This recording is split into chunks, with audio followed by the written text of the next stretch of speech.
You weigh less than a paperclip, not as a figure of speech, not an exaggeration. You just cracked out of the egg and your entire body, bones, organs, pink, translucent skin, weighs between 2 and 4 grams, less than a dime. Your eyes are sealed shut. Your lungs haven't figured out the arrangement yet. Every breath feels like a negotiation with the air, and the air isn't giving in easily. The nest you're lying in is a bowl made of straw, human hair, and dried mud. It sits 6 meters above the ground, wedged between 2 thin branches. It sways with any gust above 20 kilometers per hour. You have 3 siblings. 2 of them are bigger. They're already pushing. Your mother will be back in 12 minutes with food. If she doesn't come back, you have enough energy to last another 6 hours. After that, the engine shuts itself off. You were not born to watch the sunrise. You were born to not die before sunset. This is day 1. It gets worse. Skip ahead.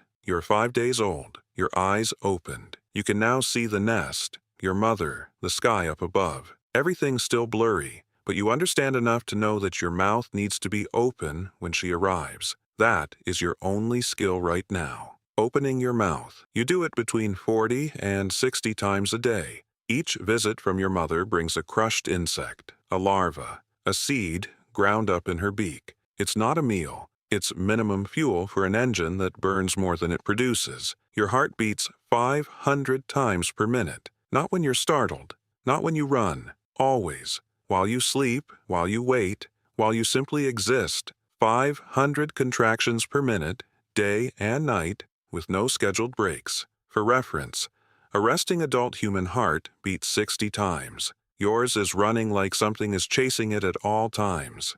Because something is.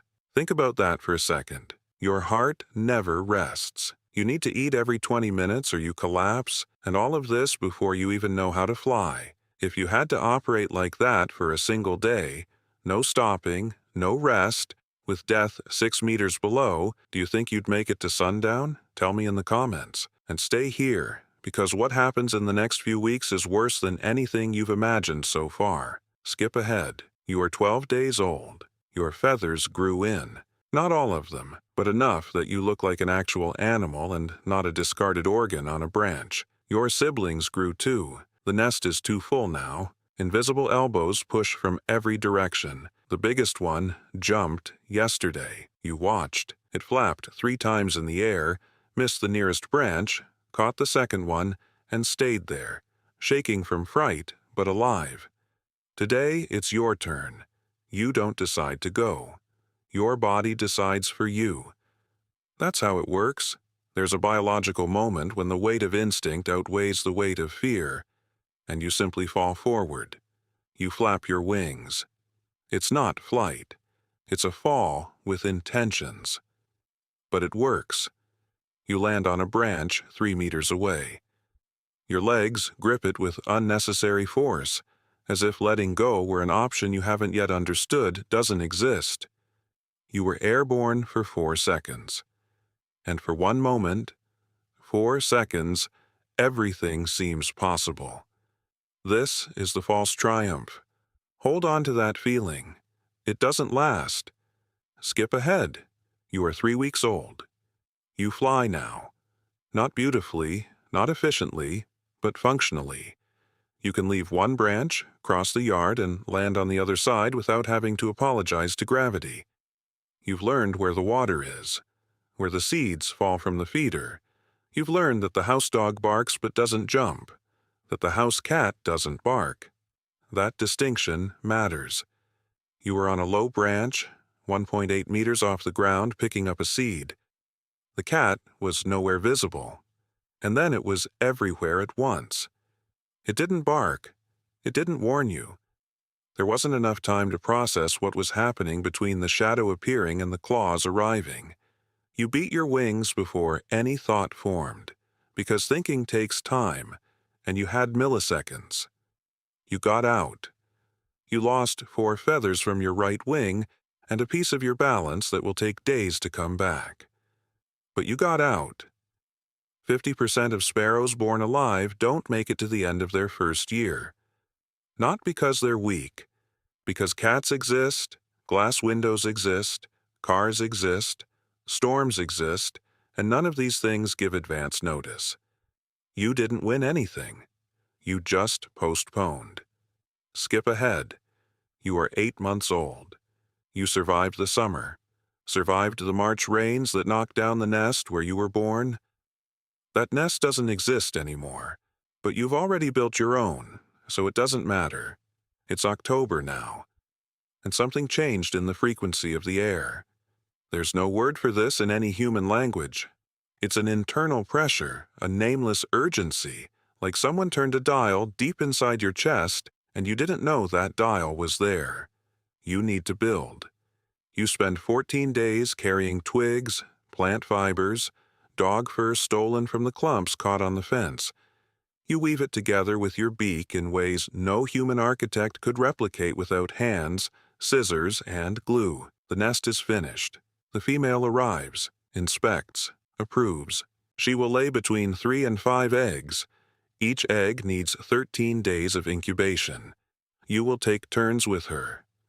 24 hours a day, someone needs to be on top of the eggs, because the temperature cannot drop below 37 degrees. If you leave to eat and take longer than calculated, the eggs cool. If the eggs cool, the embryo stops. If the embryo stops, you did all of this for nothing. You ate quickly the entire time. Skip ahead. You are 2 years old. You are old now. Not in human terms. In sparrow terms, you have already passed the statistical midpoint of your life. Most don't make it to 3 years in the wild. Your flights are half a second slower. You don't notice. The cat does. Your feathers took longer to come in after the last molt. You had a thin patch near the back of your neck for 6 weeks. During that time, the cold got in easier. One day, on a cold July morning, you are on a branch warming yourself in the early sun. You are tired in a way that sleep doesn't fix.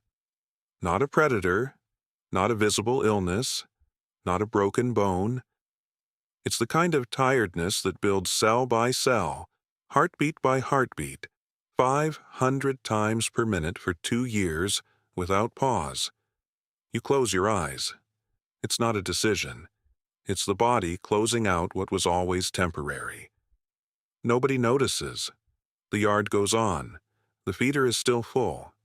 Somewhere in the same garden, in a nest made of twigs and dog fur, an egg is being kept warm. 13 days. The egg opens. A pink, blind chick weighing less than a dime opens its beak for the first time. The yard goes on. There are roughly 1.6 billion sparrows on the planet. They live on every inhabited continent, build nests in gutters, antennas, and window ledges, and laid eggs on the same day you read this script. Most of those chicks won't make it to the next winter. They don't know that. They just open their beaks. Life as a backyard bird can be short and exhausting. But there's an animal out there that is born into something far stranger. With no say in the body it wakes up in, no say in the host, no say in anything. It simply wakes up inside another living creature and gets to work. Trust me, it's unsettling. Watch the next video.